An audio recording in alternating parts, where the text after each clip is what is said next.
Venus retrograde. We already feel the effects of Venus retrograde. And it's retrograding from Aries into Pisces. And there is a lot of tension in there because these signs are so different. So I think there will be a lot of talks about this because it is coming from the place of action and how we express ourselves, retrograding into the unity of the all is one and into spirituality and all of those things that are like vanishing in the big ocean that is Pisces. And this is shown in the extreme polarities that we experience. And these are even inside of us, And this is, we have to allow, in this moment, we have to allow both sides. And often we don't want to feel discomfort. We don't want to feel disharmony.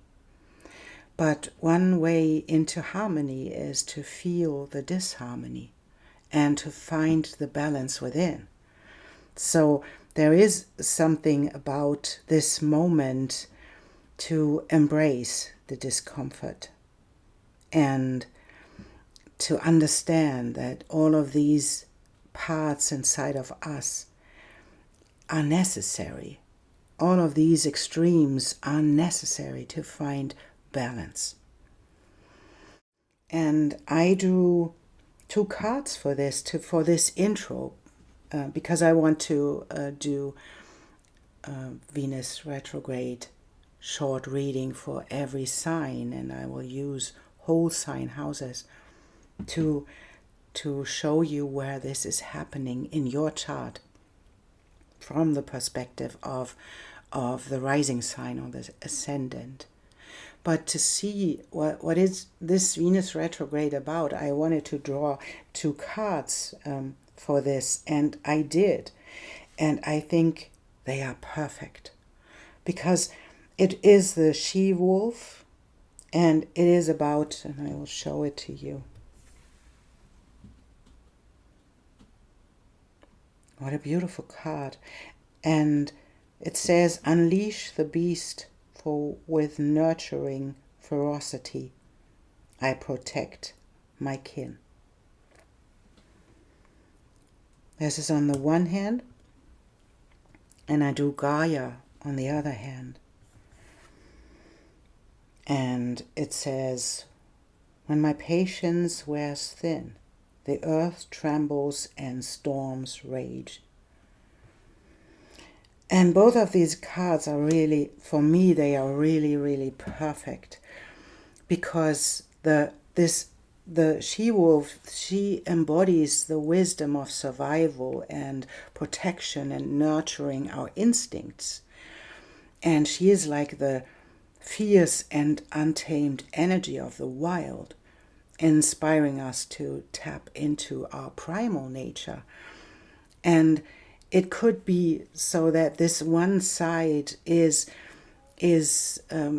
inviting you to embrace your wildness and tap into the inner strength that comes with it, and even to assert your boundaries and unleash yourself for this for following the whispers of the wild and to find the place within your nature where both of these energies can reside. So it is about follow your passions of life and protect them with healthy boundaries. And on the other hand, we have Gaia, and Gaia is about patience. It's about earthing, right? It's about the cyclical nature that is embedded in life, and she teaches us to respect life and earth. And so this is the invitation of allowing the cycles to happen about creation and destruction. It is about growth and decay. So it is this card really is about the balance between the patience of Gaia, the earth is patient, and the growing wariness or the growing experience she has when these cycles are happening. And so it is both cards are like the invitation to find the balance between giving and receiving.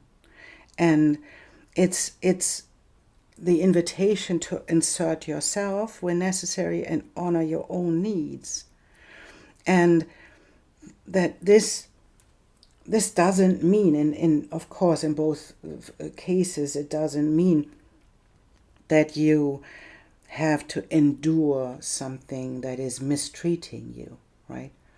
So it is, but it's like the invitation to find the balance in between and to find the answer inside of you. What is needed? Is it needed to get in the outward motion to express something, or is it needed to find the balance within the extremes? And so, yeah, this is what I wanted to say. And to see where this falls in your chart, you just go to astro.com or a place where you can create your own birth chart, and there it will be created from your rising sign. So if you want to look for your sun sign, moon sign, Venus, or Mars, or whatever you want to look from these places, you have to do the math in counting the houses and counting the planets and see where this falls. And you can look for all of the signs, because you have a chart that includes all of the signs, even if you don't have a planet in there. So I want to do a reading where I have a short reading for every sign to see what challenges this brings, and what is your pathway to find the balance within in these turbulent times. So I see you in the reading. Welcome, Aries, to your reading. And this Venus retrograde is highly affecting you, and we want to see what that means and how you can deal with this, right? So it's happening in your first house, and it's retrograding back into your 12th house. So it is about finding what is unconscious needed, and finding the balance with the idea that you could be selfish in a way, and to find the balance within all of these effects that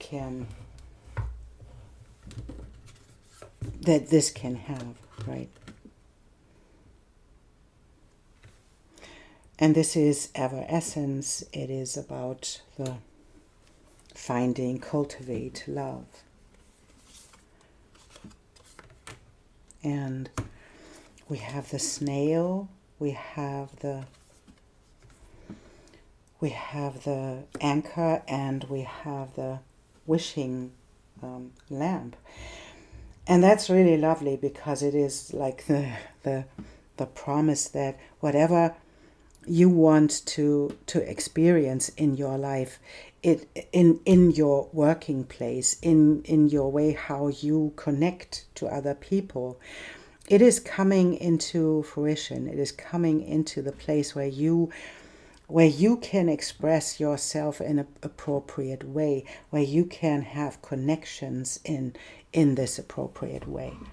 And so that is a beautiful outcome, and we'll see where this is this Venus retrograde is shaking you up in a way where you want to individuate a little bit more. And so let's see what this means for you. And that's really lovely, because it is in your first house. It's what I said in the beginning, that it is about you shining and finding the places where you can express yourself in a good way, where you can really be seen, and on the other hand, where you can step into alliances and where you can allow alliances to happen, where you can be connected with other people. So there is a need for connection. There is a need, and there is a deep need for being with people. So you are a team player for this. I feel that this is about you cultivating love, cultivating the balance between being a team player and the need to be seen. So that is really beautiful. And we have this one, and we have this one. And this is beautiful too, because we have, on the one hand, we have the intuition, and on the other hand, we have the authentic power. And that is having, and we have the inner world and the outer world. The authentic power is being in balance with yourself. You know, this is the horse having fun, being in movement itself, having fun with its body. So it is like your first house connected to this retrograde, right? Being embodied. That's what Venus brings as well. And having the intuition, on the other hand, that would be something like a Venus retrograde into the 12th house. So it is the invitation to combine both of them, and not to think that they have to be excluded or exclusive, or it can just be one. That's not the case. There can be two, and it can be brilliant to use both of them and to combine both of them. And this can mean that in the conflict that is arising right now is that you don't know what is the right way to go forwards. What is the right way to be in this area, to be in intuition, or to move in a really practical way. So we want to ask the question about that. What it is. Is it that you need to know to move forwards, to find the balance between this enjoying yourself and enjoying your intuition as well. And that's beautiful, because we have twice the fire energy, right? We have the fire energy of Leo, and we have the fire energy of the strength, combining the extremes and finding the area where you can allow this combination to happen, because there is this choice, and there is a choice you have to make, right? To step into your magic. And we have your card as magic. That's the magician. And it's a reminder that you have everything inside of you to combine these areas of your life. And there we have the 10 of coins as the abundance that comes with it.